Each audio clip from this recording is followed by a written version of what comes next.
자, 레위기 공부 잠깐 합니다. 네, 레위기에는 5가지 제사 제도가 나옵니다. 첫 번째, 번제. 이 번제는 재물을 전부 다 태워서, 완전히 깨끗하게 태워서 바치는 제사입니다. 그래서 전부를 하나님께 드린다는 의미가 있어요. 그래서 완전한 헌신을 의미합니다.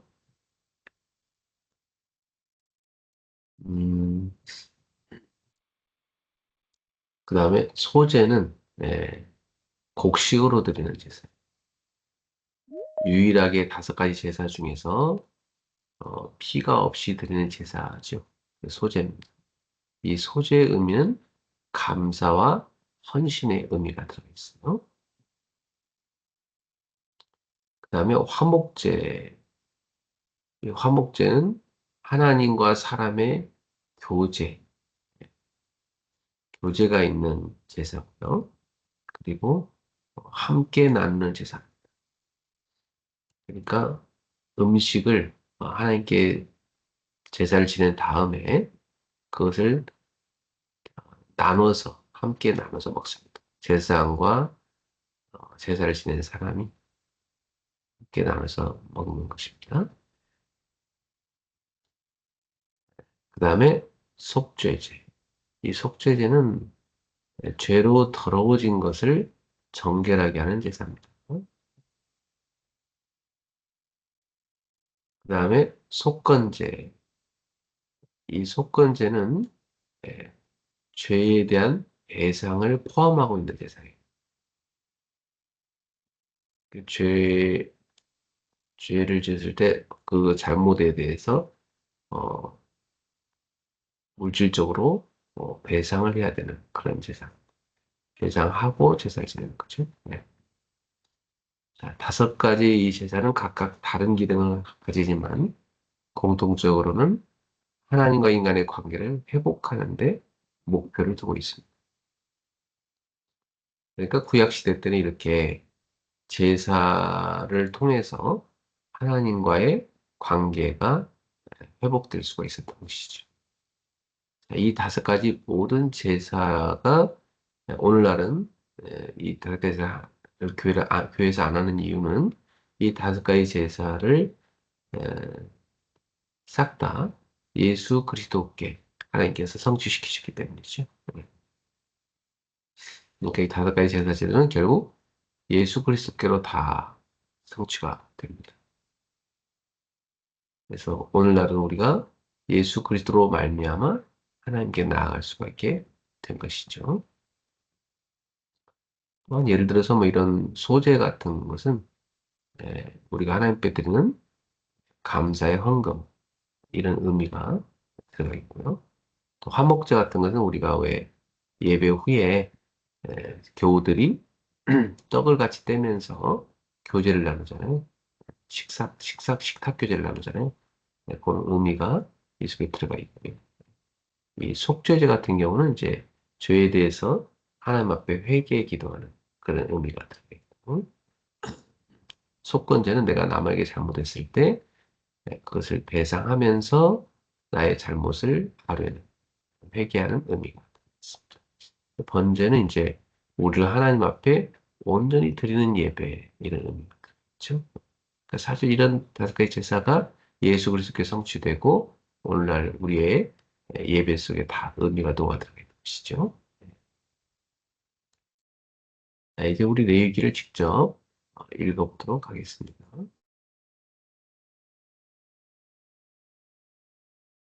오늘은 레위기 20장 읽어야죠.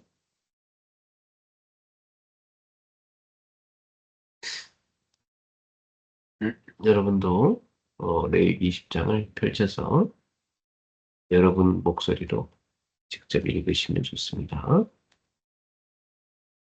레위기 20장을 펼쳐보겠습니다. 여호와께서 모세에게 말씀하여 이르시되 너는 이스라엘 자손에게 또 이르라 그가 이스라엘 자손이든지 이스라엘에 거류하는 거류민이든지 그의 자식을 몰렉에게 주면 반드시 죽이되 그 지방 사람이 돌로 칠 것이요. 네. 인신제사가 있었어요, 이 당시에. 이 가나안 땅에 어린 아이를 이렇게 몰렉이라는 우상한테 바치는 이런 제사가 있었죠. 나도 그 사람에게 진노하여 그를 그의 백성 중에서 끊으리니 이는 그가 그의 자식을 몰렉에게 주어서 내 성소를 더럽히고 내 성호를 욕되게 하였습니다. 그가 그의 자식을 몰렉에게 주는 것을 그 지방 사람이 못 본 채 하고 그를 죽이지 아니하면 내가 그 사람과 그의 권속에게 진노하여 그와 그를 본받아 몰렉을 음란하게 섬기는 모든 사람을 그들의 백성 중에서 끊으리라. 하나님이 굉장히 싫어하시는 거겠죠. 접신한 자와 박수무당을 음란하게 따르는 자에게는 내가 진노하여 그를 그의 백성 중에서 끊으리니 너희는 스스로 깨끗하게 하여 거룩할지어다. 나는 너희의 하나님 여호와이니라. 네, 무속과 점술 하나님이 되게 싫어하시는 겁니다. 네. 너희는 내 규례를 지켜가라. 나는 너희를 거룩하게 하는 여호와입니다. 만일 누구든지 자기 아버지나 어머니를 저주하는 자는 반드시 죽일지니 그가 자기의 아버지나 어머니를 저주하였은즉 그의 피가 자기에게로 돌아가리라. 누구든지 남의 아내와 간음하는 자, 곧 그의 이웃의 아내와 간음하는 자는 그 간부와 음부를 반드시 죽일지니라. 누구든지 그의 아버지 아내와 동침하는 자는 그의 아버지 아내를 범하였은즉 둘 다 반드시 죽일지니 그들의 피가 자기들에게로 돌아가리라. 읽다 보니까 어제 읽었던 본문이네. 읽다 보니까 읽었던 본문이 자, 오늘 21장입니다. 예, 21장 읽도록 하겠습니다. 예, 여호와께서 모세에게 이르시되 아론의 자손 지상들에게 말하 이르라 그의 백성 중에서 죽은 자를 만짐으로 말미암아 스스로를 더럽히지 말려니와 예, 그의 살부치인 그의 어머니나 그의 아버지나 그의 아들이나 그의 딸이나 그의 형제나 출가하지 아니한 처녀인 그의 자매로 말미암아서는 몸을 더럽힐 수 있느니라. 제사장은 그의 백성의 어른인즉 자신을 더럽혀서 속되게 하지 말지니라. 제사장들은 머리털을 깎아 대머리 같게 하지 말며 자기의 수염 양쪽을 깎지 말며 살을 베지 말고 그들의 하나님께 대하여 거룩하고 그들의 하나님의 이름을 욕되게 하지 말 것이며 그들은 여호와의 화제 곧 그들의 하나님의 음식을 드리는 자인즉 거룩할지니라. 거룩할 것이라. 화제는 불로 태워드리는 제사는 것. 그들은 부정한 창녀와 이혼당한 여인을 취하지 말지니 이는 그가 여호와 하나님께 거룩함이니라. 너는 그를 거룩히 여기라. 그는 내 하나님의 음식을 드림이니라. 너는 그를 거룩히 여기라. 너희를 거룩하게 하는 나 여호와는 거룩함이니라. 어떤 제사장의 딸이든지 행음하여 자신을 속되게 하면 그의 아버지를 욕되게 함이니 그를 불사를 지니라.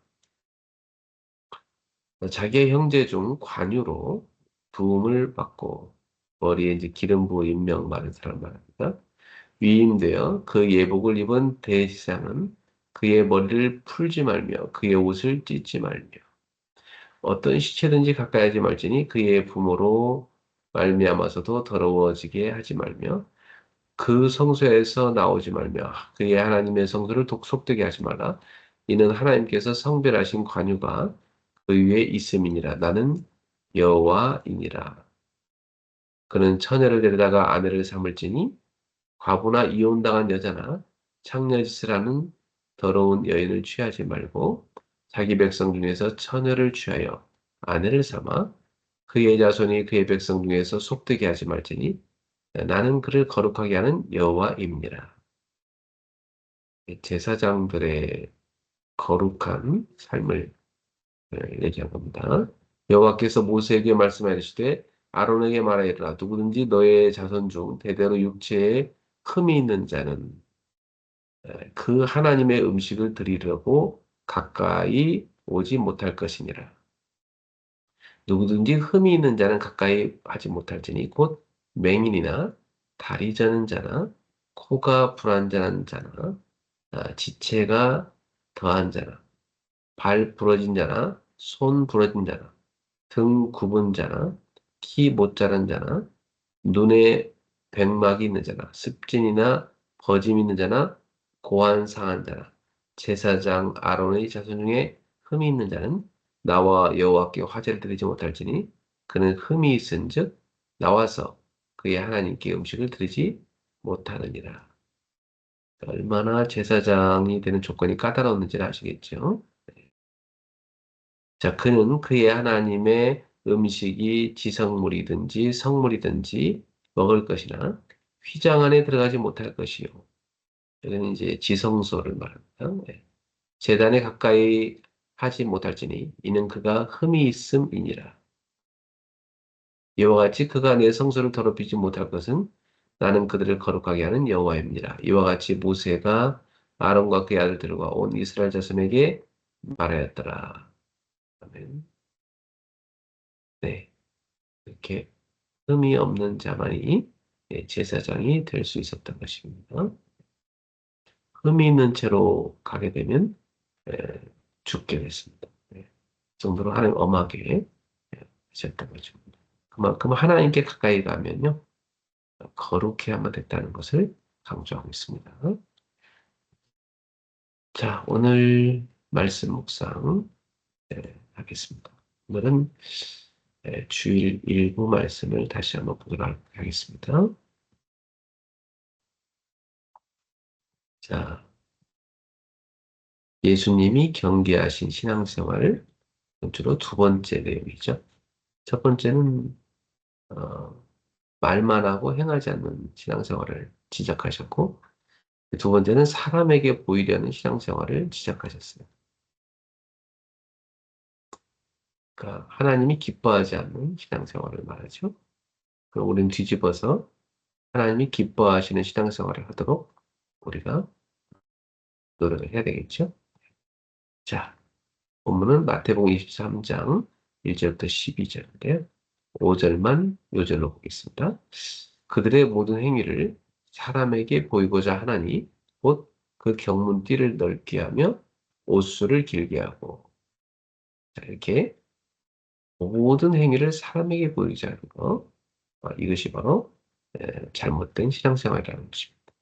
자, 서론 하나님 앞에서 하는 신앙인가 사람 앞에서 하는 신앙인가 예수님께서는 마태복음 23장에서 당시 가장 신앙생활을 잘한다고 자부하던 율법 선생들인 서기관들과 또 바리새인들의 신앙을 강하게 책망하셨어요.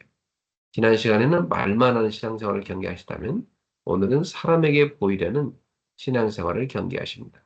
신앙생활 중에서 신앙생활에서 가장 중요한 것은 뭐냐면 동기입니다. 동기.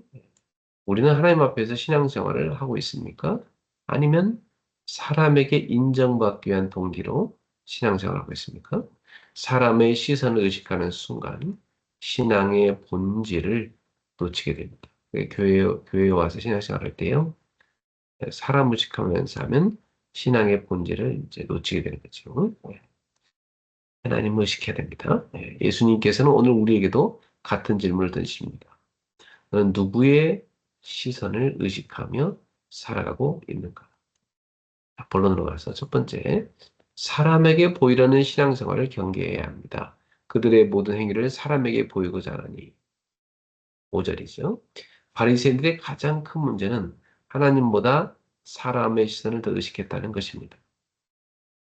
그들은 경문띠를 넓게 만들고 옷수를 길게 하여 자신들의 경건함을 사람들에게 과시했어요.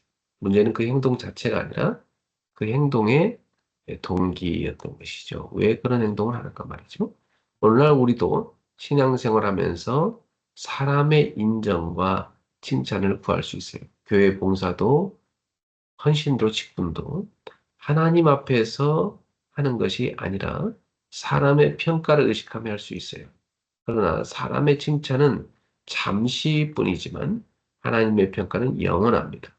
그래서 믿음의 사람은 사람의 박수보다 하나님의 기뻐하심을 더 중요하게 여깁니다. 다윗이 골리앗 앞에 설 수 있었던 이유도 사람의 평가가 아니라 하나님의 시선을 바라보았기 때문입니다. 참된 신앙은 언제나 하나님 앞에서 살아가는 것입니다. 두 번째, 사람의 영광보다 하나님의 영광을 부여합니다. 잔치의 윗자리와 회당의 높은 자리, 시장에서 문안받는 것과 사람에게 랍비라 칭함받는 것을 좋아하느니라. 6절부터 7절 말씀입니다. 바리새인들은 하나님보다 사람의 영광을 사랑했어요. 그들은 높은 자리와 사람의 존경과 칭찬을 즐겼어요. 그러나 예수님께서는 하나님 나라에서는 모두가 형제라고 말씀했습니다. 교회는 경쟁하는 곳이 아니라 섬기는 공동체죠.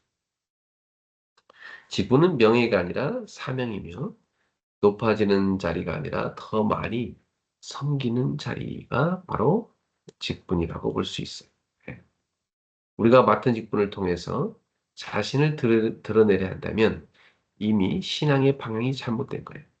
우리가 구해야 할 것은 사람의 인정이 아니라 하나님의 인정입니다. 믿음의 사람은 자신의 이름이 드러나는 것보다 하나님의 영광이 나타나는 것을 더 기뻐하죠.